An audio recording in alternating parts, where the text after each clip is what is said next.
Welcome back, my friends. Today we will be reading chapter 2 in our story, Matilda.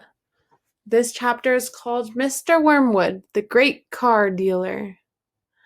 Matilda's parents owned quite a nice house with 3 bedrooms upstairs, while on the ground floor there was a dining room and a living room and a kitchen.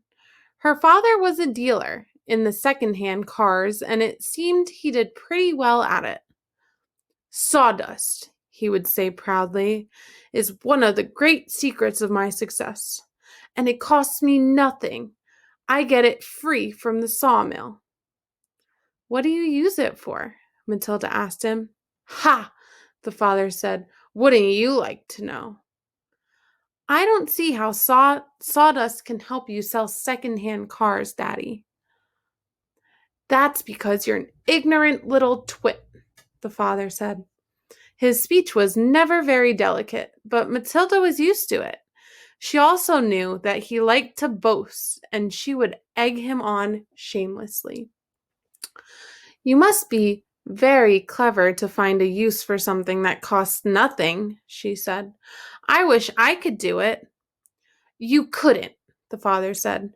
You're too stupid, but I don't mind telling young Mike here about it, seeing he'll be joining me in the business one day.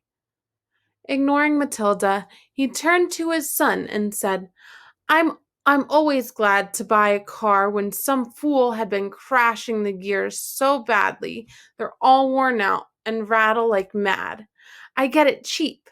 Then all I do is mix a lot of sawdust with the oil in the gearbox, and it runs as sweet as a nut.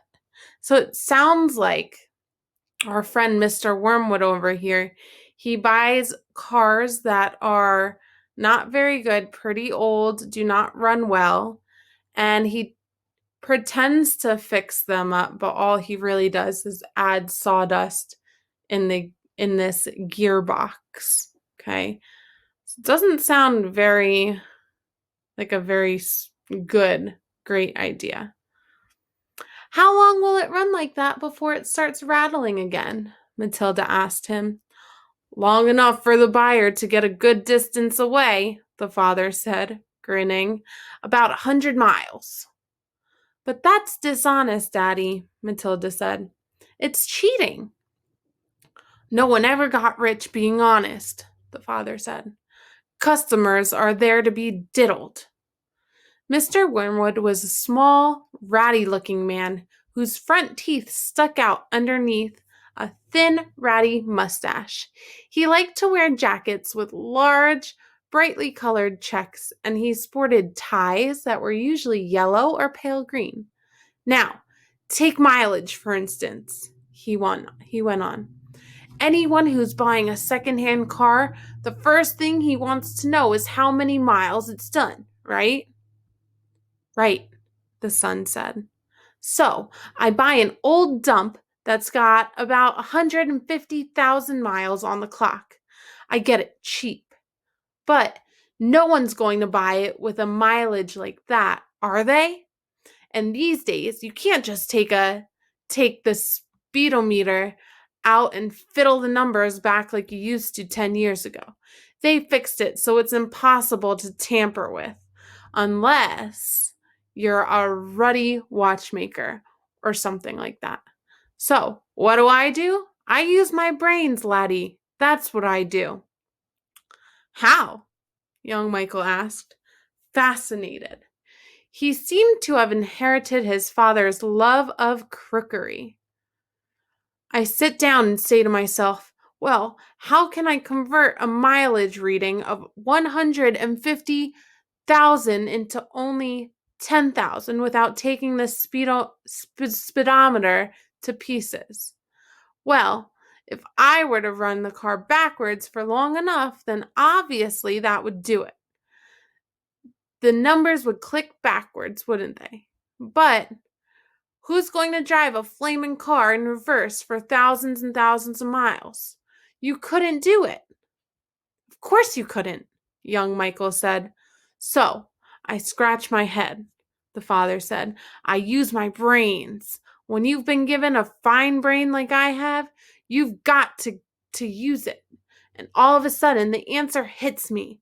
I tell you, I felt exactly like that other brilliant fellow must have felt when he discovered penicillin. Eureka! I've cried. I got it. What did you do, Dad? The son asked him. The speedometer, Mr. Wormwood said. It's run off a cable that is coupled up to one of the front wheels. So first, I disconnect the cable where it joins the front of the wheel. Next, I get one of those high-speed electric drills and I couple that up to the end of the cable in such a way that when the drill turns, it turns the cable backwards. You got me so far? You following me? Yes, Daddy, young Michael said. These drills run at a tremendous speed, the father said. So when I switch on the drill, the mileage numbers on the speedo spin backwards at a fantastic rate. I can knock 50,000 miles off the clock in a few minutes with my high-speed electric drill. And by the time I finish, the car's only done 10,000 and it's ready for sale. She's almost new, I say to the customer. She's hardly done 10,000. Belonged to an old lady who only used it once a week for shopping. Can you really turn the mileage back with an electric drill? Young Michael asked. I'm telling you trade secrets, the father said. So don't you go talking about this to anybody else. You don't want me put in jug, do you? I won't tell a soul, the boy said. Do you do this to many cars, Dad? Every single car that comes through my hands gets the treatment, the father said. They all have their mileage cut to under 10,000 before they're offered for sale. And to think I invented that all by myself, he added proudly. It's made me a mint. Matilda, who had been listening closely, said, But Daddy, that's even more dishonest than the sawdust. It's disgusting.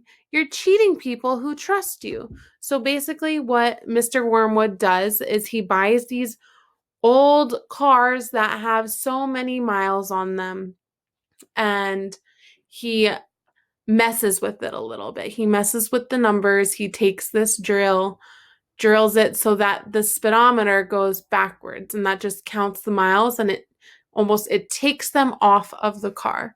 So it's almost like he's scamming people. It sounds like he's trying to scam these people, trying to get their money for what they don't deserve, right? They deserve something better than what they're getting. If you don't like it, then don't eat the food. Don't eat the food in this house, the father said. It's bought with the profits. It's dirty money, Matilda said. I hate it.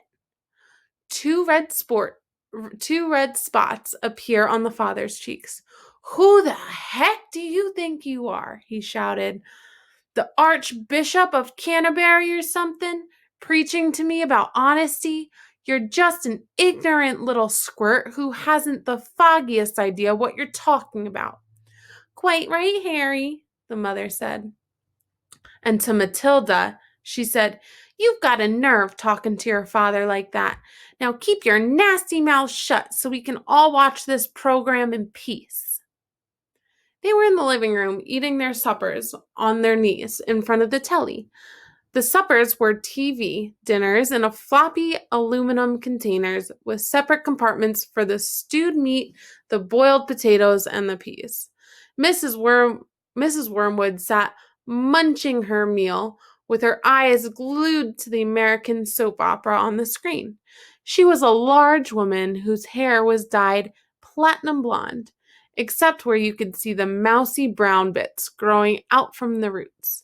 She wore heavy makeup, and she had one of those unfortunate bulging figures where the flesh appears to be strapped in all around the body to prevent it from falling out. Mummy, Matilda said, would you mind if I ate my supper in the dining room so I could read my book? The father glanced up sharply.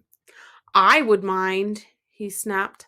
Supper is a family gathering, and no one leaves the table till it's over. But we're not at the table, Matilda said. We never are. We're always eating off our knees and watching the telly. What's wrong with watching the telly, may I ask? The father said. His voice had suddenly become soft and dangerous. Matilda didn't trust herself to answer him, so she kept quiet. She could feel the anger boiling up inside her. She knew it was wrong to hate her parents like this, but she was finding it very hard not to do so. All the reading she had done had given her a view of life that they had never seen. If only they would read a little Dickens or Kipling, they would soon discover there was more to life than cheating people and watching television. Another thing, she resented being told constantly that she was ignorant and stupid when she knew she wasn't. The anger inside her went on boiling and boiling. And as she lay in bed that night, she made a decision. She decided that every time her father or her mother was beastly to her, she would get her own back. She would get her own back in some way or another. A small victory or two would help her to tolerate their idiocies and would stop her from going crazy.